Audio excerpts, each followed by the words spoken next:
Hi hello ನಮಸ್ತೆ ಸ್ನೇಹಿತರೆ, ನಿಮ್ಮ ಪಿಕ್ ಸೀರಿಯಲ್ ಅಪ್ಡೇಟ್ಗೆ ಸ್ವಾಗತ ಸುಸ್ವಾಗತ. ಸ್ನೇಹಿತರೆ, ಭಾಗ್ಯಲಕ್ಷ್ಮಿ ಧಾರಾವಾಹಿಯಲ್ಲಿ ಈಗಾಗಲೇ ಒಂದು ಪ್ರೋಮೋ ರಿಲೀಸ್ ಆಗಿದೆ ಸ್ನೇಹಿತರೆ.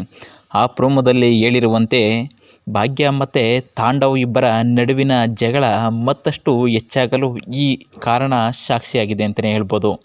ಮತ್ತು ಇದೇ ವಿಚಾರವಾಗಿ ಈಗಾಗಲೇ ಮನೆಗೆ ಕುಡಿದುಕೊಂಡು ಬಂದು ಜಗಳವಾಡುತ್ತಿದ್ದ ತಾಂಡವ್ಗೆ ಅವರ ತಾಯಿ ಕುಸುಮ ಮತ್ತು ಭಾಗ್ಯ ಇಬ್ಬರಿಗೂ ಸೇರಿ ಸರಿಯಾಗಿ ಬುದ್ಧಿಯನ್ನು ಕಲಿಸಿದ್ದಾರೆ. ಮತ್ತು ಇದೇ ವಿಚಾರವಾಗಿ ತಾಂಡವನ್ನು ಮನೆಯಿಂದ ಆಚೆ ತಳ್ಳಿ ಅವನಿಗೆ ಒಂದು ಬಕೆಟನ್ನು ನೀರನ್ನು ಹಾಕಿ ಅವನನ್ನು ರಾತ್ರಿ ಇಡೀ ಹೊರಗಡೆ ಮಲಗುವಂತೆ ಮಾಡಿದ್ದಾರೆ ಸ್ನೇಹಿತರೆ. ಇದೇ ವಿಚಾರವಾಗಿ ತಾಂಡವ್ ಕೂಡ ತುಂಬ ಸಿಟ್ಟಾಗಿದ್ದಾನೆ. ಮತ್ತು ಇದೇ ವಿಚಾರದಲ್ಲಿ ಈಗಾಗಲೇ ಮನೆಯವರೆಲ್ಲ ತಾಂಡವ್ಗೆ ದಿಕ್ಕಾಪಾಲಾಗಿ ಮಾತನಾಡುವ ಸ್ಥಿತಿಗೆ ತಾಂಡವ್ ತಂದುಕೊಂಡಿದ್ದಾನೆ ಅಂತಲೇ ಹೇಳ್ಬೋದು. ಇದೇ ವಿಚಾರವಾಗಿ ಈಗಾಗಲೇ ಈ ವಿಚಾರದಲ್ಲಿ ಸುನಂದರವರು ತನ್ನ ಮಗಳ ಜೀವನ ಮತ್ತಷ್ಟು ಹಾಳಾಗುತ್ತದೆ ಎಂದು ಭಯದಿಂದ ಈಗಾಗಲೇ ನೀವಿಬ್ಬರು ಚೆನ್ನಾಗಿರಿ ಅಂತ ಹೇಳ್ತಿದ್ದಾರೆ. ಅದಕ್ಕೆ ಕುಸುಮ ಕೂಡ ಒಪ್ಪುತ್ತಿಲ್ಲ ಸ್ನೇಹಿತರೆ.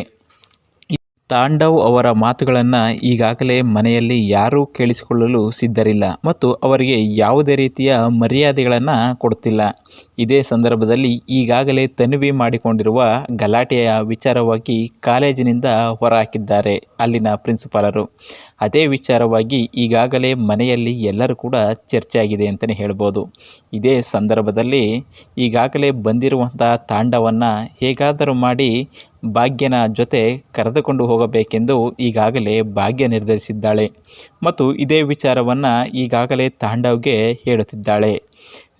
ನಮ್ಮಿಂದಾಗಿ ಈ ವಿಚಾರ ಅಂದರೆ ಗಲಾಟೆಯಾಗಿದೆ, ಅಂದರೆ ಅಪ್ಪ ಅಮ್ಮನ ವಿಚಾರಕ್ಕೆ ಗಲಾಟೆಯಾಗಿರುವುದರಿಂದ ಈ ವಿಚಾರವನ್ನು ನಾವುಗಳೇ ಇದನ್ನು ಸರಿ ಮಾಡಿ ಅವಳು ಕಾಲೇಜಿಗೆ ಹೋಗುವ ರೀತಿಯಲ್ಲಿ ನಾವು ಮಾಡಬೇಕು ಅಂತ ಈಗಾಗಲೇ ಎಲ್ಲ ರೀತಿಯಲ್ಲೂ ತಾಂಡವ್ಗೆ ವಿವರಿಸಿದ್ದಾಳೆ ಭಾಗ್ಯ. ಆದರೆ ಸ್ನೇಹಿತರೆ, ಭಾಗ್ಯನ ಮಾತುಗಳನ್ನು ತಾಂಡವ್ ಕೇಳಲು ಸಿದ್ಧವಾಗಿಲ್ಲ. ಮತ್ತು ಈಗಾಗಲೇ ನಡೆದಿರುವ ಘಟನೆ ಅಂದರೆ ಕುಳಿತುಕೊಂಡು ಬಂದಿರುವ ಸಂದರ್ಭದಲ್ಲಿ ಭಾಗ್ಯ ಅವರನ್ನು ಮನೆಯಿಂದ ಹೊರಹಾಕಿ ನೀರನ್ನು ಎರಚಿರುವ ಸಂದರ್ಭವನ್ನು ನೆನೆಸಿಕೊಂಡು ಈಗಾಗಲೇ ಮತ್ತಷ್ಟು ಕೋಪಗೊಂಡಿರುವ ತಾಂಡವ್ ತನ್ವಿ ವಿಚಾರದಲ್ಲಿ ಅವರ ಮಾತುಗಳನ್ನು ಕೇಳಲು ಸಿದ್ಧವಿಲ್ಲ.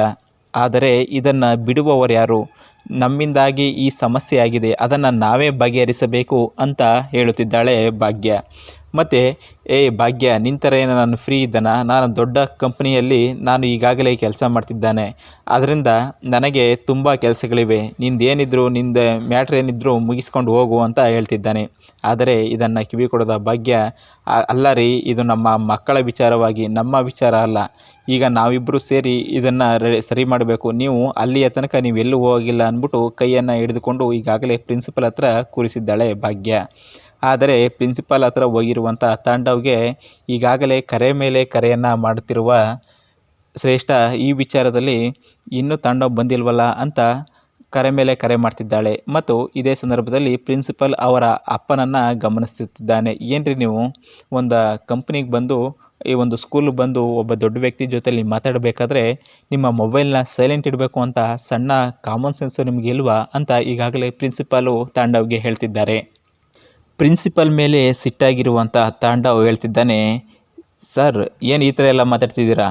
ನೀವು ನನ್ನ ಮಗಳಿಗೆ ಮಾತ್ರ ಪ್ರಿನ್ಸಿಪಲ್ಲು, ನನಗಲ್ಲ ಅಂತ ಕೂಗಾಡಲು ಸ್ಟಾರ್ಟ್ ಮಾಡಿದ್ದಾನೆ. ಆದರೆ ಈ ಕೂಗಾಟದಿಂದ ಇನ್ನಷ್ಟು ಅಚ್ಚರಿಗೊಳಗಾದ ಭಾಗ್ಯ, ಏನಪ್ಪ ಇದು ಈ ಥರ ಎಲ್ಲ ಮಾತಾಡ್ತಿದ್ದೀರಾ ಅಂದ್ಬಿಟ್ಟು ಆ ಪ್ರಿನ್ಸಿಪಲನ್ನು ರಿಕ್ವೆಸ್ಟ್ ಮಾಡ್ತಿದ್ದಾಳೆ. ಮತ್ತು ಆ ಪ್ರಿನ್ಸಿಪಲ್ಗೆ ಹೇಳ್ತಿದ್ದಾನೆ, ನಾವು ಗಂಡ ಹೆಂಡ್ತಿ, ನಾವು ಸಣ್ಣ ಪುಟ್ಟ ವಿಚಾರಕ್ಕೆ ನಾವು ಗಲಾಟೆ ಮಾಡ್ಕೊಳ್ತೀವಿ, ಹಂಗನ್ಬಿಟ್ಟು ನೀವು ನನ್ನ ಮಗಳನ್ನು ಸ್ಕೂಲಿಂದ ಹೊರಗೆ ಹಾಕೋದು ದೊಡ್ಡ ತಪ್ಪು, ನೀವು ಏನೇ ಆದರೂ ಅವಳಿಗೆ ಶಿಕ್ಷೆ ಕೊಡಬೇಕಾಗಿತ್ತು, ಇದು ಕಾನೂನು ರೀತಿ ಅಪರಾಧ ಅಂತ ವಾದ ಮಾಡ್ತಿದ್ದಾನೆ.